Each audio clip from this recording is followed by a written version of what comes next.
take each match as it comes. You can't underestimate anyone, even if it's like a first round, second round, and you can't overestimate everyone too.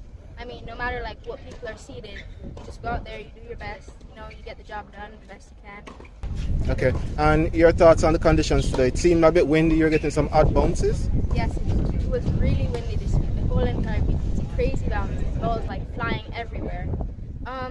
Extra footwork, more spin, get in position. I mean, you just have to figure it out.